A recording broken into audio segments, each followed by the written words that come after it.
మార్చి చదువుకుందాం.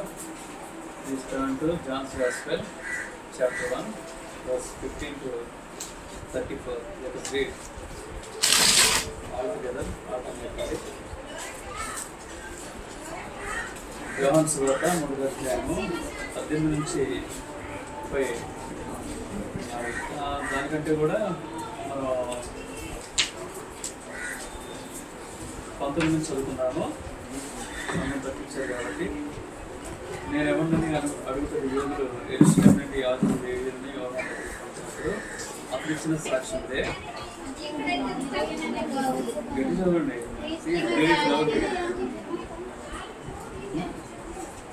చదివరా?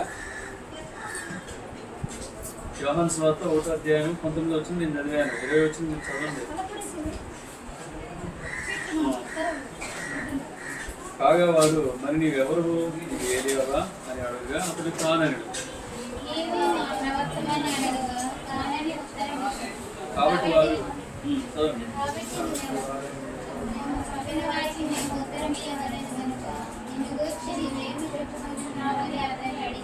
అందుకతడు ప్రవక్త అయిన యెషయా చెప్పినట్టు నేను ప్రభుత్వం సరాలం చేయుడు అని అరణ్యంలో ఎలుగెత్తి చెప్పు ఒక నిశ్శబ్దం అని చెప్పాను.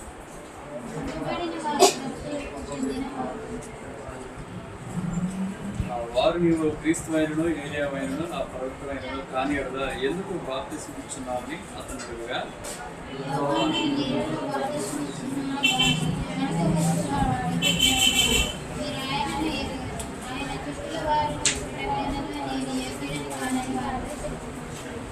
యోహాను బాప్తిస్మం ఇచ్చున్న యోర్దాను నదికి ఆవనున్న బేతనీలో ఈ సంగతులు జరిగాయి.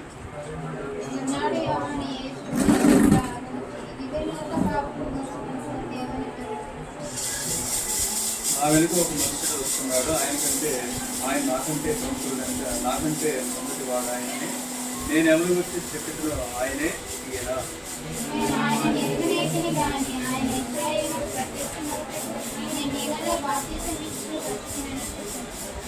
మరియు యోహాను సాక్ష్యం ఇచ్చు ఆత్మ పావును మరి ఆకాశం నుండి వచ్చి చూస్తుంది. ఆ ఆత్మ ఆయన మీద పీల్చను.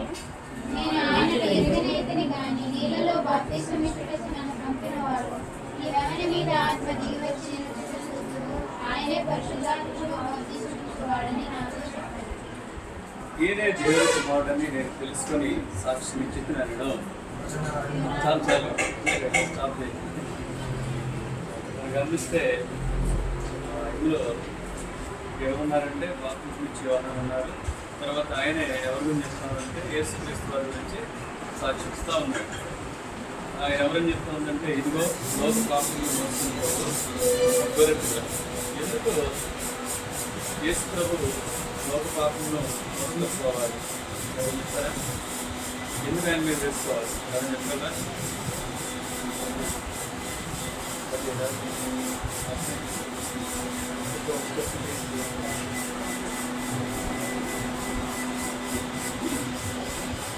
ఎందుకు లోక పాపాన్ని యేసుక్రీస్తు తన మీద వేసుకోవాలి ఎవరు చెప్తారా?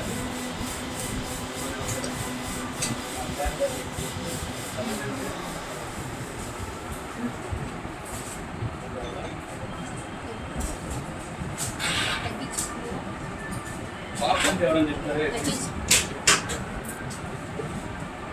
Anyone can answer. What is sin? చెప్పాలి, కరెక్టే కదా, చెప్పు. Very good. Trespassing commandment is a sin, isn't it? అవునా? ఆజ్ఞను అతిక్రమించడమే ఏంటి? పాపం. ఇప్పుడు ఏం ఆజ్ఞలు?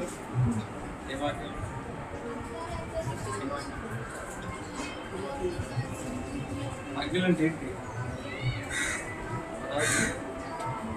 పదాజ్ఞల. ఓకే, పదాజ్ఞలో కనీసం ఉన్నది చెప్పి. అంటే ఆజ్ఞలు ఏంటంటే ఆజ్ఞలు ఏమున్నాయి?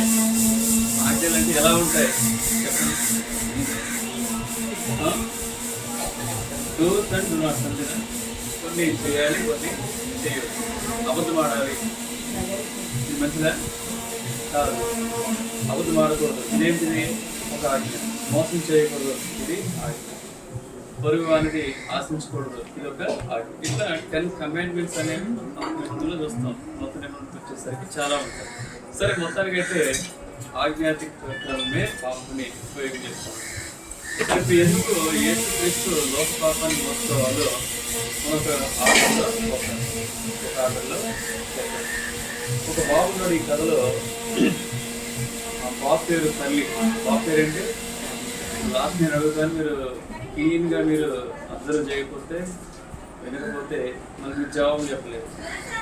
తల్లి అనే బాబు ఆడుకుంటా ఉంటే మీకు తనకి కూర్చుంటుంది.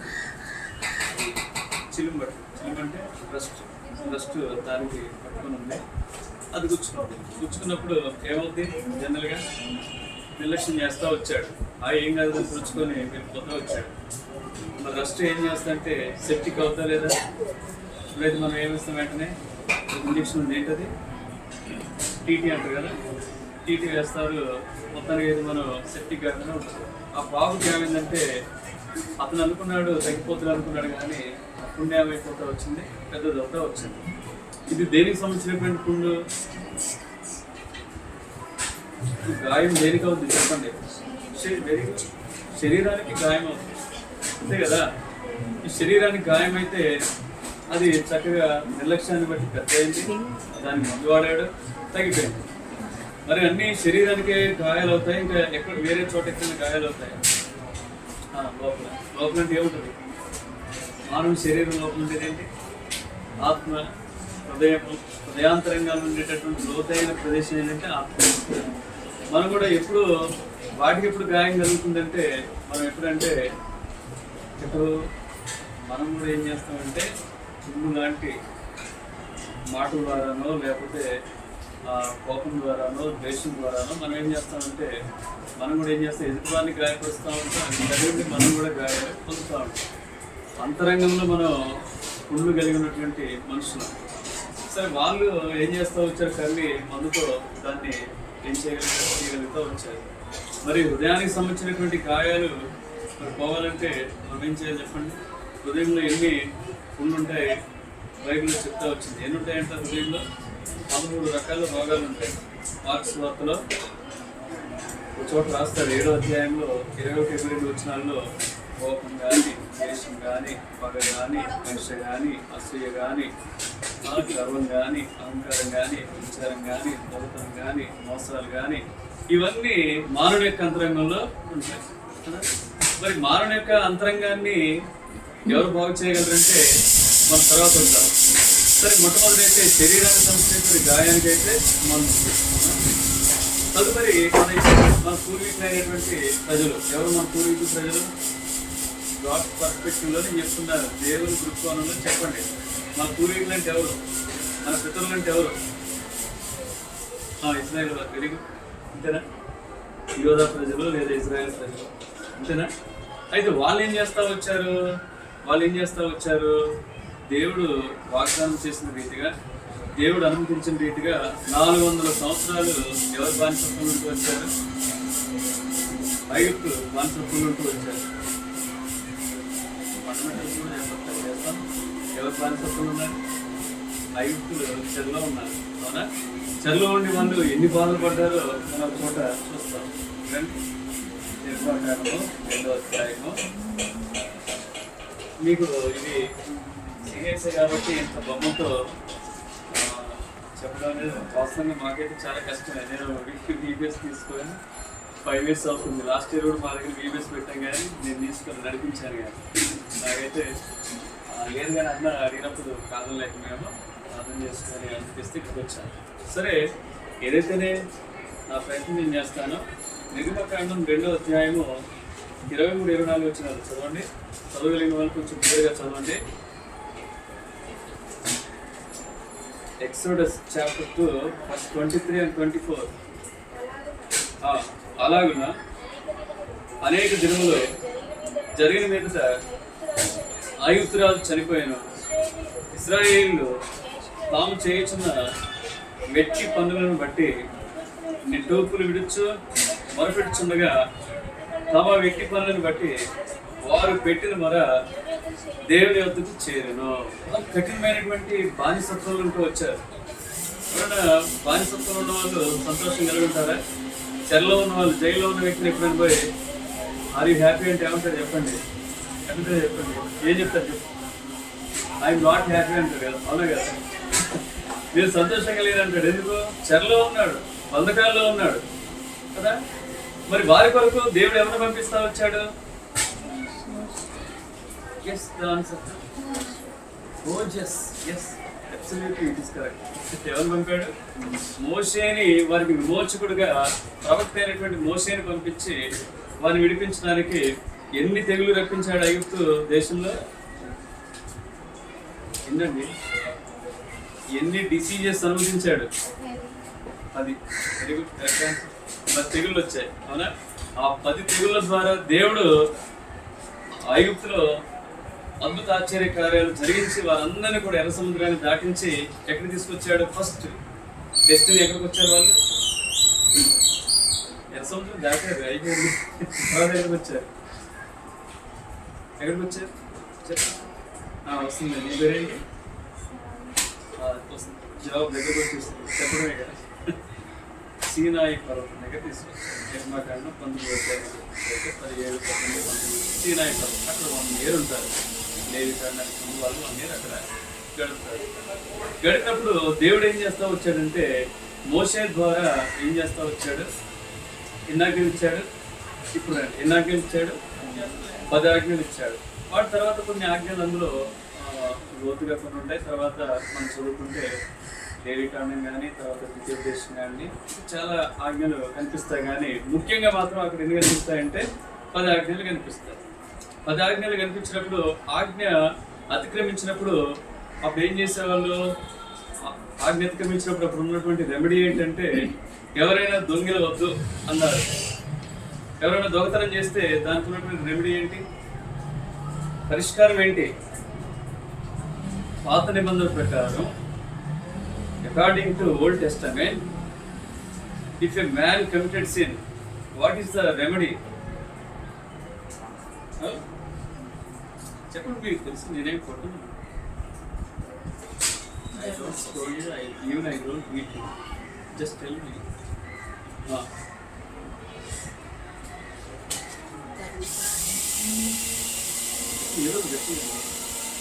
దాని పరిష్కారం ఏంటంటే, ఒకవేళ గొర్రెలు దొంగతనం చేస్తే దాని ఎన్ని ఇవ్వాలంటే, దాని ఎన్ని ఇవ్వాలి? 4 గొర్రెలు ఇవ్వాలి. లేవి కాండం 4వ అధ్యాయంలో మొత్తం 3 వచనాల్లో తీసాను.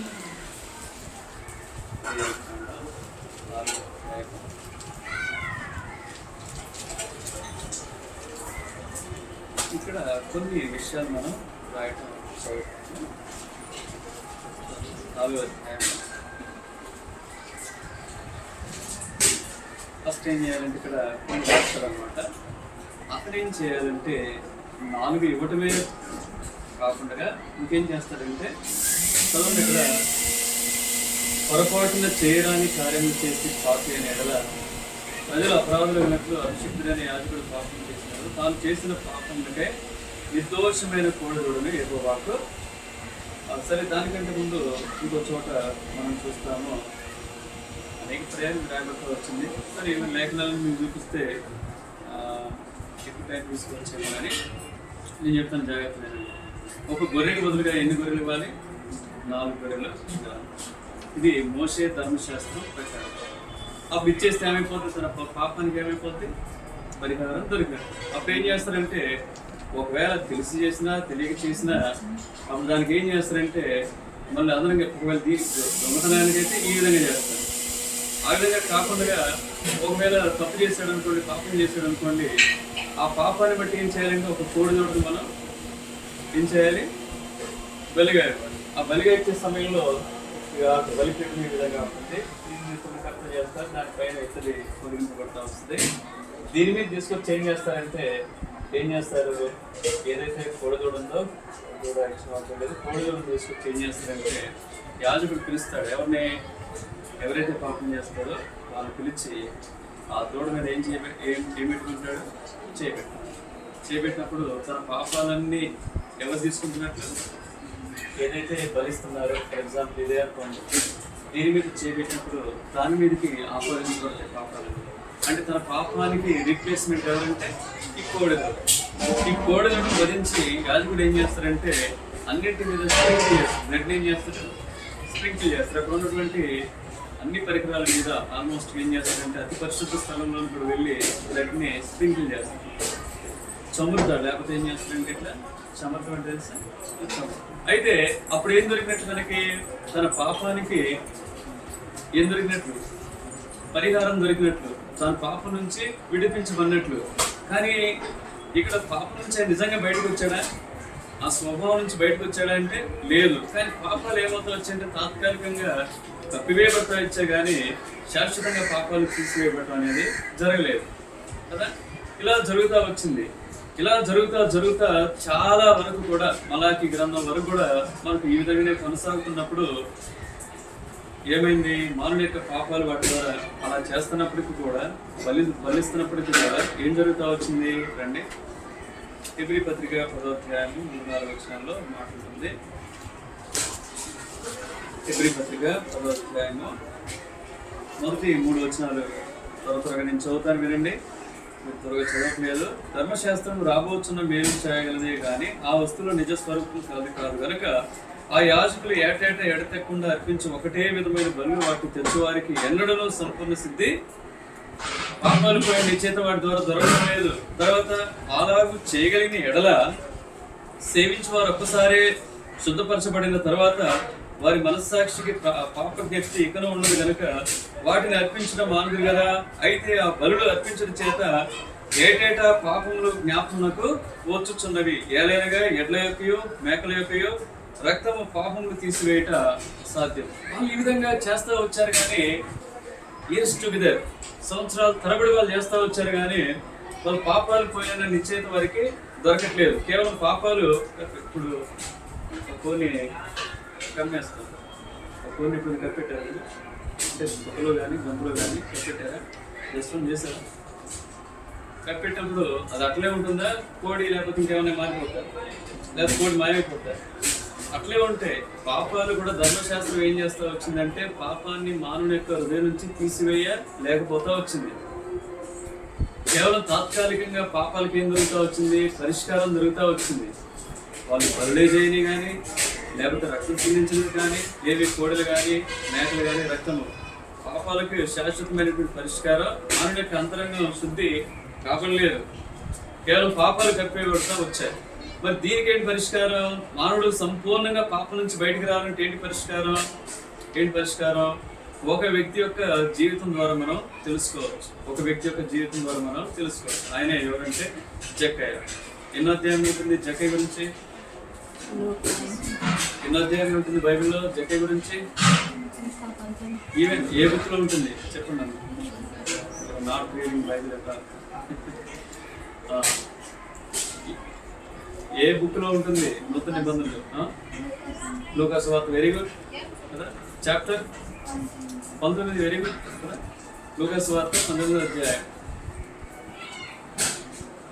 అందులో జక్కయ్య గురించి ఉంటుంది.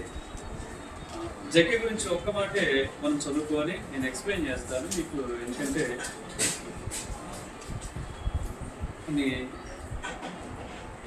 లూకా సువార్త 19వ అధ్యాయము మొదటి 3 వచనాలు చదవండి. ఎవరైనా ఆయన సంచరించు యెరికో పట్టణంలో ప్రవేశించి దాని గుండా పోచుండెను. ఇదిగో సుంకపు గుత్తదారుడును ధనవంతుడైన జక్కయ్య అని పేరు గల ఇప్పుడు యేసు ఎవరో అని చూడబోదు కానీ పొట్టివాడైనందున జనులు గుంపు కూడి ఉండటం వలన చూడలేకపోయాను. అప్పుడు యేసు ఆ త్రోవను రానేయుడెను గనుక అతను ముందుగా పరిగెత్తి ఆయన చూచుటకు ఒక మేడి చెట్టు ఎక్కాను. చాలా తెలిసిందే. జక్కయ్య అనేటటువంటి ఒక ట్యాక్స్ కలెక్టర్ ఉన్నారు. ఆ ట్యాక్స్ కలెక్టర్ ఎలాంటి వాడంటే, పేరు జక్కయ్య కానీ జక్కయ్య అంటే మీనింగ్ ఏంటి తెలుసా? జక్కయ్య అంటే అర్థం ఏంటి? జక్కయ్య అంటే meaning according to Bible Hebrew భాషలో పరిశుద్ధుడు, హోలీ మ్యాన్ అని అర్థం. కానీ ఈయన ఎలాంటి ఊళ్ళో వాళ్ళంతా ఏమని పిలుస్తా ఉన్నారు? He was called by sinner. ఎలా పిలుస్తా ఉన్నారు? చిన్న పాపి అని జక్క అని పిలుస్తా ఉన్నారు. ఎందుని బట్టి ఎక్కువగా ట్యాక్స్లు కలెక్ట్ చేస్తూ వచ్చాడు, మోసం చేస్తూ వచ్చాడు, అబద్ధాలు ఆడుతూ వచ్చాడు. ఇవన్నీ మీ జీవితాల్లో లేవా చెప్పండి కదా? మీరు ఒకసారి గుండె మీద చేసుకొని చెప్పండి, పొట్ట మీద కాదు, ఎక్కడ గుండె మీద చేసుకొని చెప్పండి. నేను ఎప్పుడు పాపం చేయలేదు, ఎప్పుడు అబద్ధం లేదు, ఎప్పుడు మోసం చేయలేదు, ఎప్పుడు మాటిచ్చి తప్పుకోలేదు, ఎప్పుడు కోపం లేదు, ఎప్పుడు అసూయ లేదు, ఎప్పుడు గర్వం లేదు, ఎప్పుడు అహంకారం లేదు, ఎప్పుడు నేను సినిమాలు చూడలేదు, ఎప్పుడు నేను బూతులు మాట్లాడలేదు, ఎప్పుడు నేను చెడ్డ వాటి జోలికి నేను పోలేదు అన్న వాళ్ళు ఎవరైనా ఉంటే నేను ఎప్పుడు చెల్లిపోతాను. ఎందుకు? మీరంతా ఎవరు? ఏసే ఎవరికి వచ్చేది? నీతిమంతులు పిలవచ్చుకుంది కానీ పాపులను పిలవచ్చుకుంది కానీ నీతిమంతులు పిలువ రాలేదంటాడు. సో నీతిమంతులు అయితే ఎక్కడ అనుకుంటాం మనం? అందుకే నేను వెళ్ళిపోతాను. మీరందరూ మంచి వాళ్ళు అయితే నిజంగా చెప్పండి, ఎప్పుడైతే తప్పు మీద చెప్పండి, మళ్ళీ అన్నమాట చెప్పండి. నేను ఎవరితో చెప్పండి అందరూ ఒప్పుకోవాల్సింది. Honestly we should acknowledge our sins. మనం కూడా జకే వలె ఏదో ఒక రీతిగా తప్పుతున్నాం. అయితే జకే ఒక ఆశ ఉంది. ఏం ఆశ యేసు ప్రభువుని చూడాలని ఆశ. నిజంగా ఆయన వైపు చూడగలిగితే 34:5 ఉంటుంది. ఏమిటి చెప్పండి? ఆయన తట్టు వారు చూడగా వారికి వెలుగు కలిగను, వారి ముఖంలో లజ్జించక. ఆయన తట్టు చూడగలిగితే జక్క అదే చేస్తారు. అందరూ నన్ను ద్వేషిస్తూ ఉన్నారు, అందరూ నన్ను ఎంతో చీపడుతూ ఉన్నారు, అందరూ నన్ను పాపని పిలుస్తూ ఉన్నారు నా చెడుతనాన్ని బట్టి అని తనలో తాను అనుకొని తన పాపం నుంచి బయటికి రావాలని ఆశ కలిగి ఏం చేస్తూ వచ్చాడంటే ఆ ఎరుక పట్టణంలో యేసయ్య అటువైపు వస్తుండగా తన వైపు చూస్తూ వచ్చాడు. యేసయ్య అందరి హృదయాలు ఎరిగినటువంటి దేవుడు. నీ గురించి నా గురించి జస్వంత్ అనుకుంటున్నాను, ఏమనుకుంటున్నా తెలుసు, నువ్వేమనుకుంటున్నావు తెలుసు, నేనేమనుకుంటున్నా ఆయనకు తెలుసు. నువ్వేమనుకుంటున్నా? నీ పేరేంటి? నువ్వేమైనా చేయలేదా? సరిపోలేదు, కొంచెం యాక్టివ్. అందరి హృదయాలు తెలుసు. యోహాను సువార్త 2:24-25 ఒక మనుషుని గురించి నాకు ఎవరు సాక్ష్యమే అక్కర్లేదు, మానవుని యొక్క ఆంతర్యాన్ని ఎరిగినటువంటి వాళ్ళని అంటాడు దేవుడు. అపోస్తలుల కార్యాలు 1వ అధ్యాయంలో పేతురు ఒక మాట అంటాడు, అందరి హృదయమును ఎరిగినటువంటి దేవా. He knows everything. ఆయన మరుగైనది ఏది కూడా లేదు. జక్కయ్య యొక్క ఆశను చూడగలిగి, తన అంతరంగాన్ని చూడగలిగి, ఇదిగో జక్కయ్య నేడు నీ ఇంట ఉండవలసి ఉన్నది. జక్కయ్య ఎంతో సంతోషంగా చేర్చుకున్నాడు. అలా ఈనాడు పాపులైనటువంటి మానవులు యేసయ్యని చేర్చుకోవడానికి ఏం చేస్తా ఉన్నారు?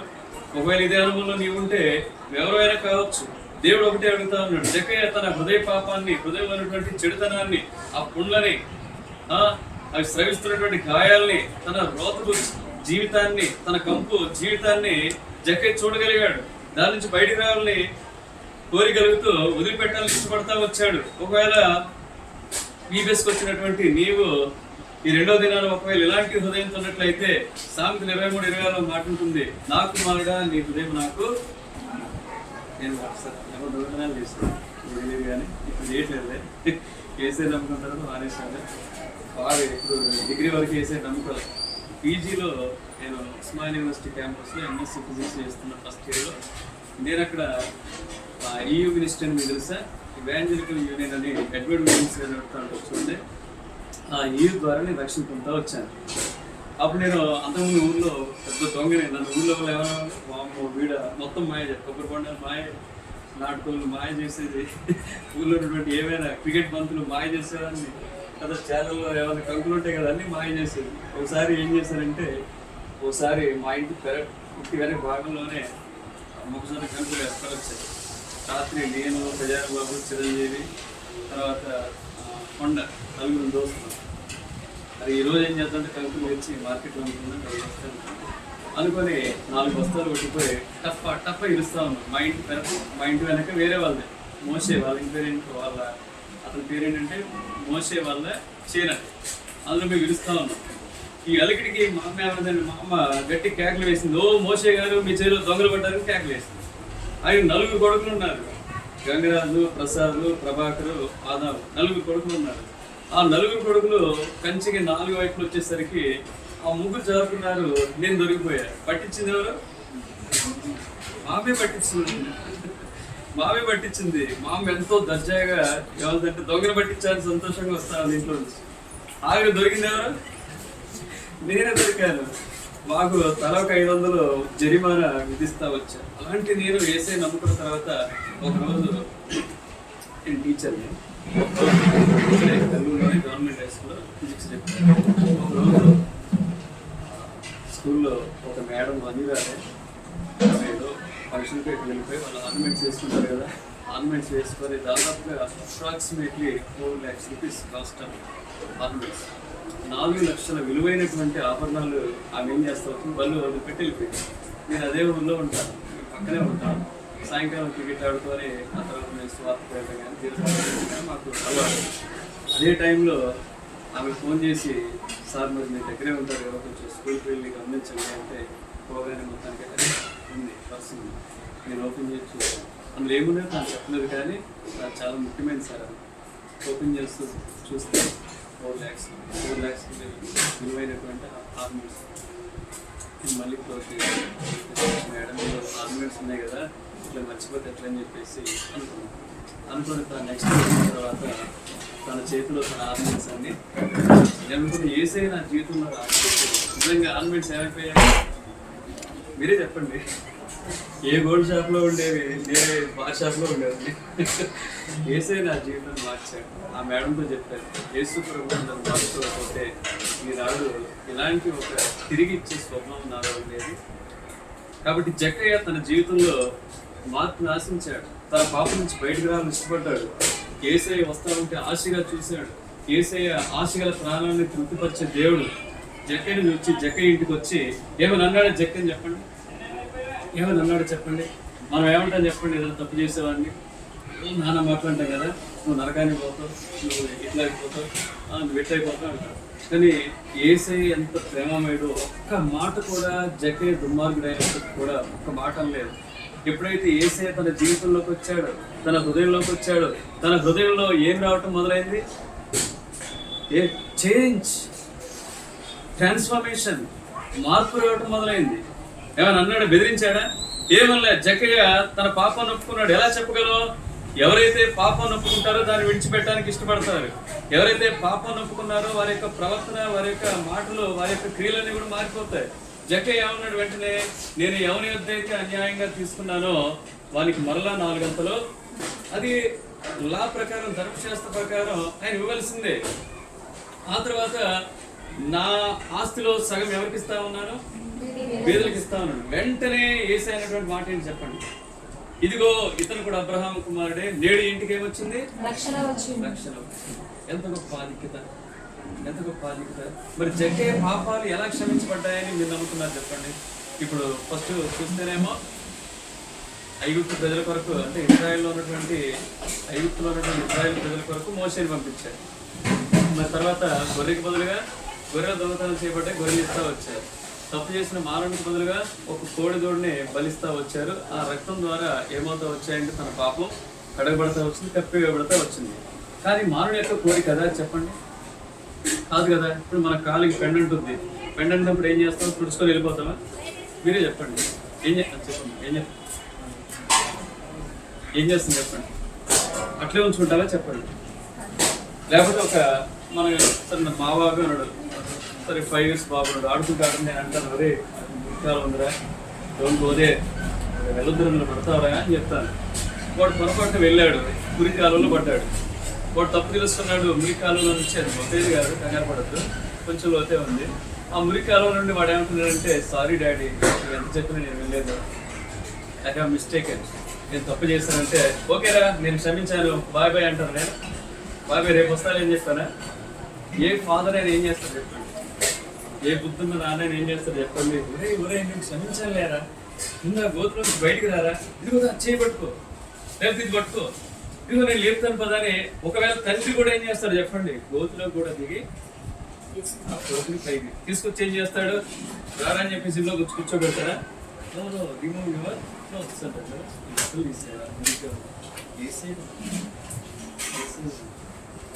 ఎప్పుడైతే తాను మన హృదయంలోకి వస్తాడో మన పాపాలు క్షమించుకుని సమస్తాన్ని తీసుకుంటాం. ధర్మశాస్త్రం ఏం చేయలేకపోతా వచ్చిందంటే పాపాన్ని ఇలా ఉంటుందని చూపెట్టగలుగుతా వచ్చింది, కానీ పాపాన్ని తీసివేయకపోతా వచ్చింది. పాపాన్ని మానవుల నుంచి సమూలంగా తీసివేసింది. ఈ పాపాన్ని బట్టి ఏముంటుంది? నెమ్మది ఉంటుందా? సమాధానం ఉంటుందా? చెప్పండి. పాపంలో ఉన్నవాడు ఎవడన్నా సంతోషంగా ఉన్నట్టు మీరు ఏమైనా ఎక్కడైనా చూసారా? తాత్కాలిక సంతోషం ఉంటుంది కానీ శాశ్వతమైనటువంటి నరకం, అసమాధానం, అవునా, భయంకరమైనటువంటి బాధ, భయంకరమైనటువంటి గిల్టీనెస్ అనేది వెంటాడుతూనే ఉంటుంది కదా. పాపాన్ని బట్టి ఏమొస్తాయి? రోగాలు వస్తాయి, అవునా కదా. పాపాన్ని బట్టి రోగాలు వస్తాయి. ఈ పాపాన్ని బట్టి ఇంకా గమనించిన మరక, మచ్చ, డాగువలే ఉంటుంది. ఇర్మియా గ్రంథంలో ఉంటుంది. 2వ అధ్యాయం 22వ వచనంలో మరక, మచ్చ, డాగువలే ఉంటాయి. ఈ పాపం మనం మోయలేని భారం వలె ఉంటుంది. 38వ కీర్తన 3వ వచనం ప్రకారం అది మోయలేని బరువు వలె మనం తరుగుతా వస్తుంది. అయితే వీటన్నిటి కొరకు మోషేని పంపలేదు.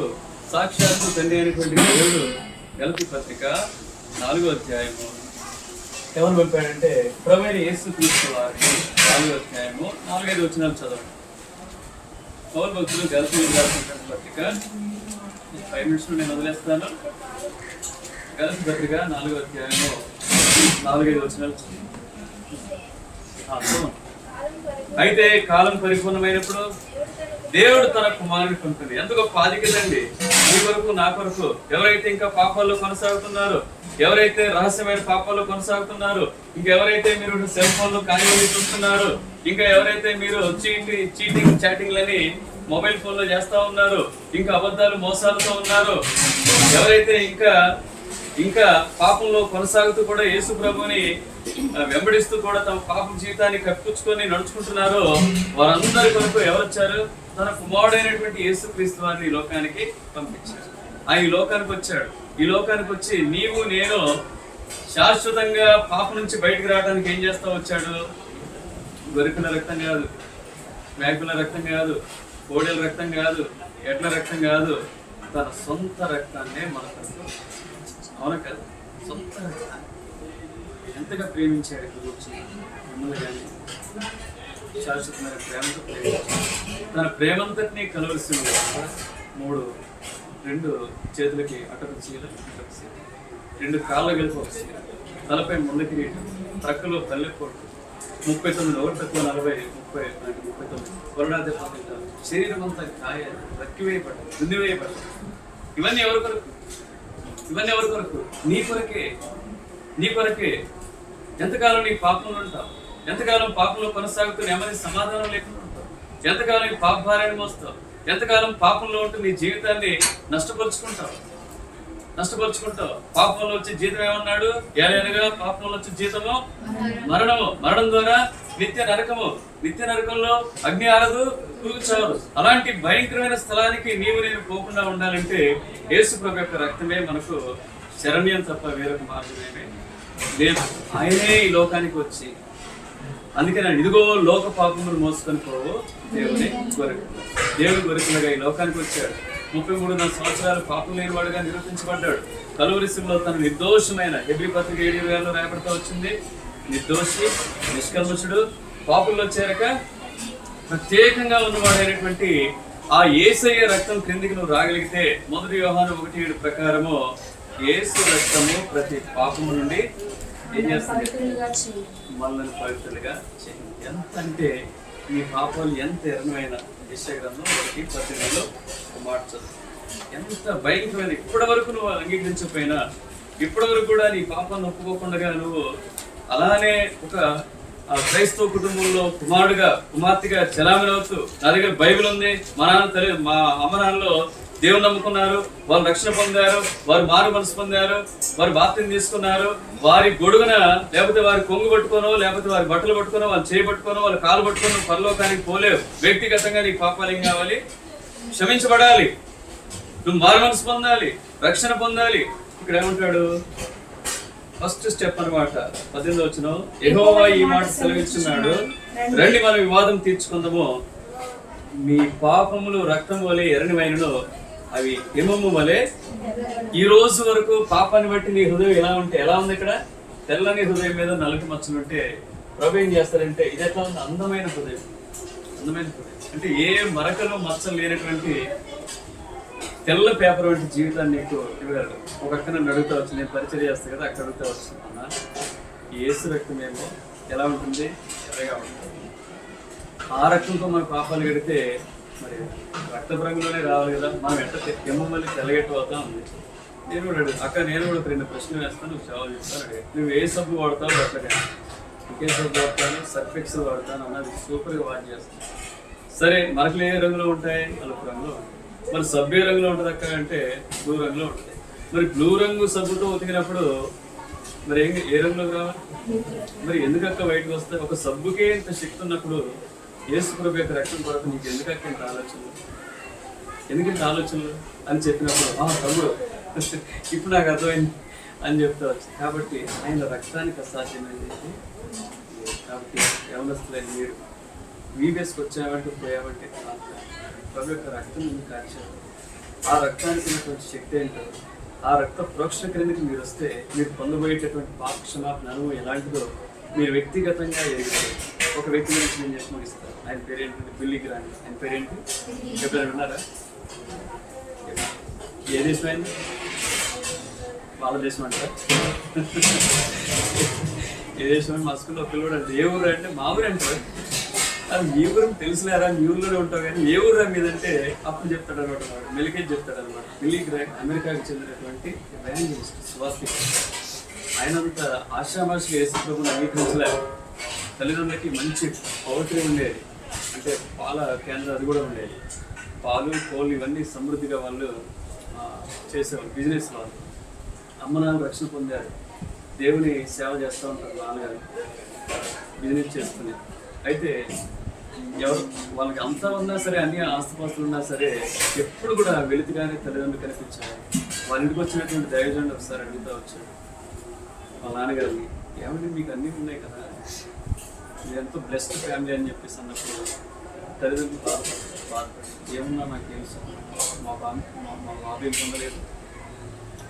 ఏం పొందలేదు, రక్షణ పొందలేదు, ఇంకా వాడు వ్యక్తిగతంగా పాపలు వాడు మార్మన్స్ పొందాడు, మేము ఎట్లా సంతోషంగా ఉండగలరు అని బాధపడతా ఉంటారు. ఒకనాడు బిల్లీ గ్రాండ్ గారికి కారు డ్రైవింగ్ చాలా ఇష్టం. ఆ రోజుల్లో అమెరికాలో కాలిఫోర్నియాలో ఒక దైవ సేవకు వస్తారు. మొదటి 5 రోజులు మీటింగ్ పెడతారు. 5 రోజులు మీటింగ్ పెట్టినప్పుడు ఫ్రెండ్స్ అంతా వీళ్ళు 5 ఏమంటారంటే మనం వెళ్దాం మీటింగ్స్కి వెళ్దామంటే, బిల్లీ గ్రాండ్ గారికి వాక్యం అన్నా మనకులానే ఇప్పుడు కూర్చున్న వాళ్ళు కొంతమంది వాక్యం అంటే ఇష్టం ఉండదు.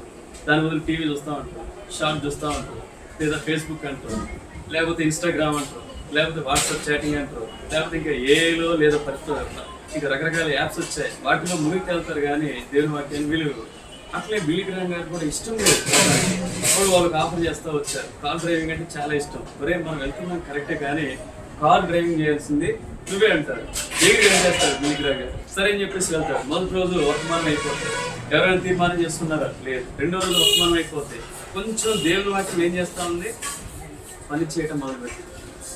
If you allow the God's word into your heart, it will change your heart. దేవుని వాక్యాన్ని మీరు అనుమతిస్తేనే మీ హృదయంలో, ఆ హృదయంలో ఏం చేస్తుంది దేవుని వాక్యం? కార్యం చేయటం కదా. 3వ రోజు కూడా వింటా వచ్చాడు, కాస్త అర్థమైంది. 4వ రోజు అంటా వచ్చాడు. ఒకవేళ ఇప్పుడే యేసయ్య 2వ రకంలో వస్తే నీ సంగతి ఏంటి? నువ్వు ఎక్కడ పోతావు? నిత్య నరకమే కదా, ఆ నరకంలో అగ్ని ఆరదు, పురుగు చావదు. నీ సంగతి ఏంటి? ఎంతకాలం వాయిదా వేస్తావు? ఎందుకు ఈ విధంగా నీ తల్లిదండ్రులు బాధ పెడతావు? ఎందుకు నీ సేవకుని బాధ పెడతావు? ఎందుకు అని దుఃఖ పెడతావు? నువ్వేమి సాధిద్దామని ప్రశ్నలు వేసినప్పుడు తనకు తెలియకుండానే బిల్లీ గ్రామ్ ఏం చేస్తారంటే, నిజమే కదా, నేను ఇప్పుడే ఈ లోకాన్ని వదిలిపెట్టి ఎక్కడ వెళ్తాను? ఇక్కడ నరకమే కదా అని చెప్పేసి తనలో తాను బాధపడి మనస్సాక్షి చేత గద్దించబడి తానున్న కుర్చీలోంచి ఎక్కడికి మోకరించి తాను పాటనని ఒప్పుకున్నప్పుడు ఎంతో సంతోషం పడతాడు. తన హృదయంలో ప్రభువుని ఆహ్వానిస్తాడు, తన చెడుతనాన్ని గుర్తిస్తాడు. దాన్ని వదిలిపెట్టి యేసు ప్రభు రక్తంలో వెలగబడి ఆరోగ్యం చక్కగా ప్రపంచంలో దాదాపు కొన్ని కోట్ల మందికి సువార్త పనిచేసినటువంటి దైవ. కాబట్టి నేడే రక్షణ. రేపు మనకు తెలియదు.